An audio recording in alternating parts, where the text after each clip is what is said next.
Android, the team that built the Android operating system. He doesn't consider their work ethic as a problem, but more, he's also saying that for some people it's good to work harder to overcompensate for their intelligence. I think that's insane. So the book starts nicely and cutely. Between two blank pages, you can find this small text saying, "To Chris, first reader, last reviewer, toughest critic, best friend." I think that's just so cute. The title of the book is actually saying what to expect, not more, not less, because the majority of the book's content is focused actually on the team. The author takes every part of the existence of Android as it is today and explains how it is shaped. He's describing the people, starting with the ones that had the idea, the people from different teams, their interaction with the giant Google, and where the Android team was positioned, how were they recruiting people from marketing and what did they do, people from the law team and what did they do, and people's reaction when iPhone came out, what developer thought about this, and what did they do when the new thing of the world, the iPhone at that time, came out. Because in history, iPhone came out before Android. It was 1 year between them. That's quite big. And about the content, so the book has 51 small chapters, which personally I think it's too much. So because it felt like some of them were there just to increase the counter. About 30 or more of these chapters are describing a team or some specific people. As I said, it's focused on the people that took part in building this Android we have today. So when I get the physical book, first thing I just randomly open it, smell through the pages, and then try to touch it, focus on the material. It just feels good to have it in hand. This specific book, I think it's so just talking about the material and how it is shaped, I think it's a nice fit for the hands and carrying it in your baggage, and the paper is nice quality and it feels good to read it. I think it's just good to have it as a physical book. The other thing that I do, I just go to the blurbs and try to understand the deeper meaning of what these reviews said about the book. And to be honest, about this one, there was nothing to be mentioned, at least for myself. These are just generic things, like the book had a great perspective, it had a nice content, but it's so nothing specific, just nice words about it, and I think that's boring. So then, talking about the content again, in the beginning the author describes how much of an excellent story could have been forgotten just because the nature of humans is to move forward. So Chet Haase realized how big Android is going to be, and he decided to have meetings as recorded interviews with his colleagues back in 2007. So this is before the launch of the Android. I think just that's amazing. So this shows some vision in some people. So think about your job now, for example. Imagine how it would be if the one of your small projects you are working on will get insanely big. Well, I think he imagined that and he was right. He wanted history to be written as it happens, and he actually did that back then. And now, having this written and recorded interviews, talks he had with the people from Android, he managed to gather everything and build this book based on that and based on memories and some nice pictures that we can find in the book. So for example, this was just randomly opened now by me. There was a nice idea mentioned that people who work in Silicon Valley will change companies, but not people. So most likely when they are changing the company, they will eventually work with some of the same people. This is a lesson to not burn bridges, as he says. So he says, do not burn bridges after you quit. Like, keep in touch with people, be nice, do your job accordingly. It's also like a life lesson for people to just be humans. I think this should just be common sense everywhere. So we should work as a unit, and even though we work hard or at unpleasant times, just keep in mind that your colleagues are also people with human needs and human problems, and cooperate. Make yourself pleasant as much as possible. And if you think that's impossible or too hard, well, at least don't be a bad person to others. And when you leave a company, try to keep the relationship on good terms and do your job with respect until your last day there, because otherwise your colleagues will have to cover that, and I think this might be disrespectful of you. So for me, this first part of the book where I gather this idea, I think it's something we should follow in life. Just be human with other humans. There was this quote that I wrote down. It's not from the Android team, but from the artist Steve Horowitz, I think it's spelled. He said, that's part of the world. You learn probably more from the failures than you do from the success. So I have literally nothing to add here. I agree. It's just very important how you handle both of them. In the following chapters, I saw some descriptions of people that worked on different aspects of Android, getting to be the point of being Android. I will mention some of the things that made me at least giggle or sounded more interesting than the rest. I want to mention Arne Hønevåg, who, even though it was not specified, the name seems Norwegian. And it's funny how he is described as a silent guy, the guy that just nods and does things in the back without talking or interacting. Oh, you Norwegians. When it came to choosing a programming language to write the Android OS, for various programming reasons, the team picked Java. So I find it funny how not all the people agreed with this decision, which is a normal thing that always happens in a team. And San Mehat, one of the people that didn't want Java to be the main programming language, decided to show that to his colleagues in a really creative way. So he bought a car and he used the license plates to write these words, Java sucks.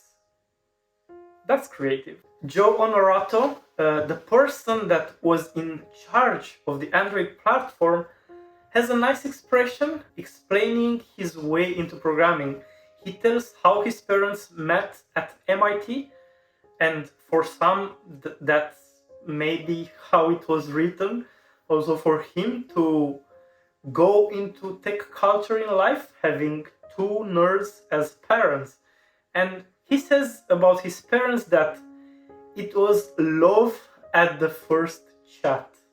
That's so nerdy and so cute at the same time. Another thing is that, as you might have encountered already, it's quite hard finding the perfect name. I mean, if you're a gamer, even if you're just creating an email, besides the thing that's hard to think about your perfect name there, it's also you have to be sure it's not taken by someone else. And brands are always looking for the perfect word that can describe an idea but also stay in people's mind and also be legal and unique. among all the naming paradigms in Android, Dalvik, which is some technical stuff, a process of helping Android application run in their own virtual space, whatever, has its name. So Dalvik has its name by randomly looking at the Icelandic map countryside. So they were just, okay, let's look at Iceland countryside. They put the finger there. There was this county and they choose Dalvik. That was it. I'm wondering how these people are naming their children. Oh, let's get into a supermarket and name our baby after the first product we randomly touch. Or name it as a math formula. You know. There is an interesting story about designing the logo, which started with the idea that design is the most important thing. When people see something, they choose to use it or not by just looking at it. I think this applies to relationships too, as if you like how a person looks, then you are positive about trying to know that person. Otherwise, you're just, nah, I'll pass. And that can be proven with all these dating apps and how they work. So, as for everything else, they had 1 week's deadline to come up with a logo. Irina Bluk was in charge of this and she came up with 20 logos. All of them were around the idea of Android, not a human, but a human-like robot thing. And as many things developed around Linux, Android decided to have its logo as a mascot, or let's say as a starting point to draw new expressive things. And they stated that in their release, asking people to make their designs when they feel like doing so. And to give them some examples, Irina Blok also designed some additional logos based on the main one, as in this image. On another side, there are a lot of details about the work ethic at Google and the work ethic at Android as a team besides Google. They were always having short deadlines, not enough people, and not enough ideas. They were working on things after the first sparkle of an idea. They were not discussing too much on alternatives, and I think that's how the Android result was until maybe Android OS 4 around KitKat. The first versions, at least in my experience, and it's funny how they say in the book, they say the same thing in the book, where they just found the Android version too buggy, too full of bugs, they were not worth using. So the author explains how their first releases were not successful, but he doesn't consider their work ethic as a problem, but more he's very happy with how it went. He's thereby describing even how they were working almost every day of the week and consisting of at least 12 hours of being in the office per day. I think that's insane. Bad for their health as well as bad for the product. Actually, there is a chapter named Work Harder, Not Smarter. Isn't that insane? In that chapter, Chet Haase describes this as a good thing, with the explanation that you can fail faster and repeatedly and then fix your mistakes on the fly. He's also saying that for some people it's good to work harder to overcompensate for their intelligence or education. Even though I think it's real in the society, I just think it's cruel for some. Your mind cannot overwork, be creative, have good ideas when you don't get enough sleep, you don't get enough of other activities. If you're just into one thing, I don't know, I think it's just too much, and you you need other activities to do so you can get ideas from these activities, and they just on the fly, as as I said earlier, they just on the fly go into this other thing you're doing. But you have to disconnect, I think. I might be wrong, but I saw this as an unpleasant thing. After all this description and how they managed to create a prototype, the team had to encounter an unpredicted and maybe unwanted, let's call it, milestone. They had to go over the iPhone launch. So, iPhone was launched 1 year before Android, and that made them think.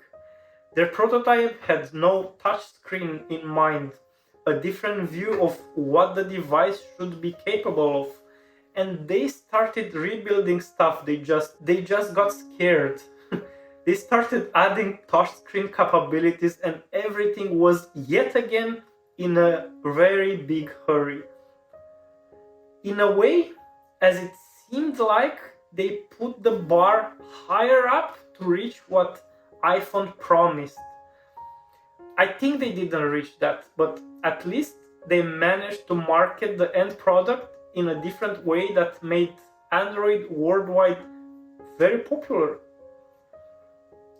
Some of the differences described by the business ideas were that they wanted to sell phone licenses for Android to manufacturers and also make Android an open source project where people can contribute to the project. But as they stated, the contributions rarely happen, as the project is so huge that people didn't bother to write new things about what was already happening. This was totally different from what iPhone did and is still doing by having the source code private and selling only iOS on Apple devices. So the business ideas are completely different. It's nice reading about them. It's nice how he describes their reaction about what happened around iPhone time. How crazy everything was, how they desperately had to change the whole structure of Android. That's amazing. Another thing is that the application store market. The book has a nice chapter describing their launch when they wanted to advertise this application thing by asking developers to write apps and send them to Android judges. Best application won really big prizes in money, a total of $10 million. That's quite something.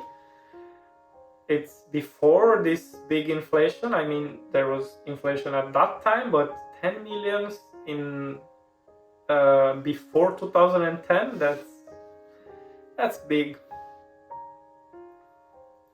The contest was split into two parts, and it happened before the real Play Store even existed. So people were building apps and just sending them over email. They didn't know what was happening, they just got answers back. In the first competition, there were close to 2,000 apps sent. For me personally, it's not a big number. It doesn't sound like a big number. I think there are more than that sent daily to the Play Store.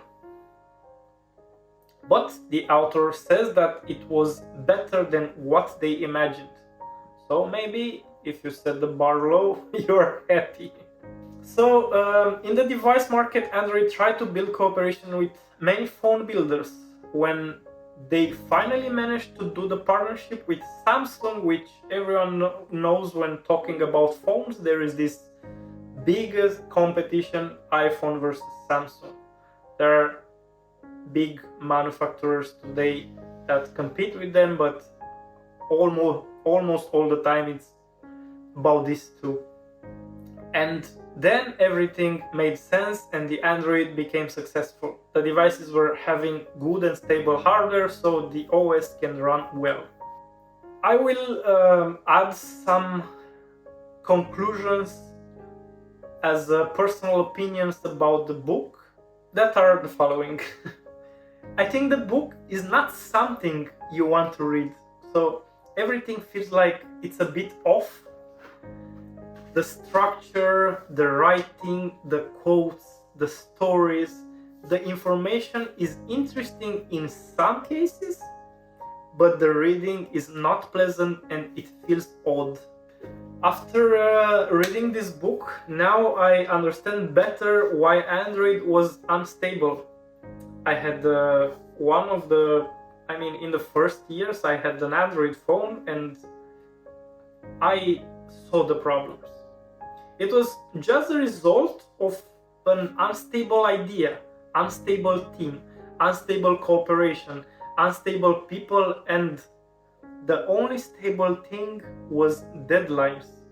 The concept of working for Google doesn't seem so appealing now. It seems like there is a culture of being stressed and overworked. I don't want to go deeper into this. It might have happened only in this Android team or only in the author's close colleagues, but feeling the pressure of staying up late and overworking yourself is not something you want to be in. I didn't like how everything was played by the ear, so as the idea was taken from the book, any first idea a member of the team had, they went with it as there was never enough time. The author, Chet Haase, he actually says that they always had this feeling of not having enough time. Yeah, that's stress. On the good sides, I like how the team was built with smart people from different big companies. Everyone was having a great background. The author describes more than 30 people, and in general, there was kind of the same story. Everyone was starting programming when they were very young, went to university, got a degree, then a PhD, and then worked for big companies. There were, of course, expectations from people starting programming later. There were, of course, exceptions from people starting programming later in life or people that didn't finish university, and I think that's a good thing. Having these people gives hope for the people that didn't start at 4 years old just digging into writing code. You know you have the chance of being brilliant working for a brilliant thing, even if you start later. In university, after university, you can do it. Another great part was that the team consisted of people from the entire world. All the continents had representatives, and now as a result, Android is represented on all continents. Isn't that beautiful? I think it's beautiful.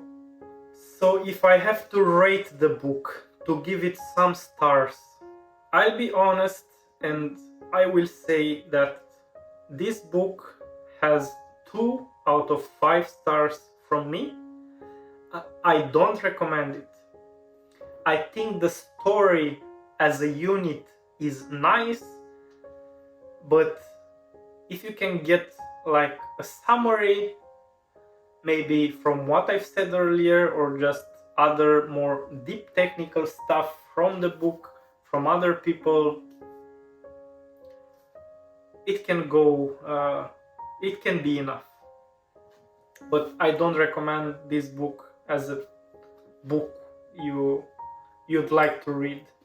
It's also too big for such an unpleasant reading.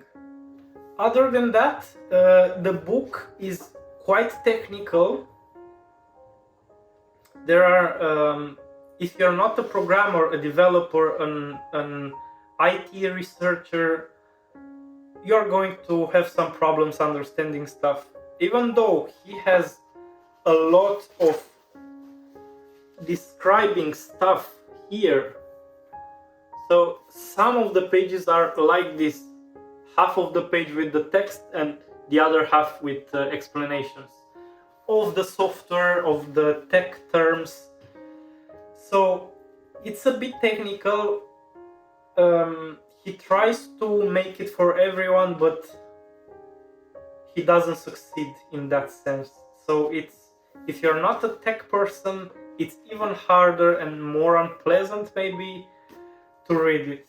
That's kind of the review. So 2 out of 5 stars.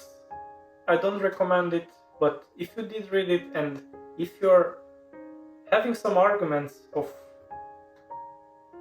something that you got like valuable from the content of this book, please comment. I'm really interested because I wanted to get some value. I got some value out of the book, but maybe my expectations were set too high. I don't know. Just tell me. I would like to reconsider and change my opinion on this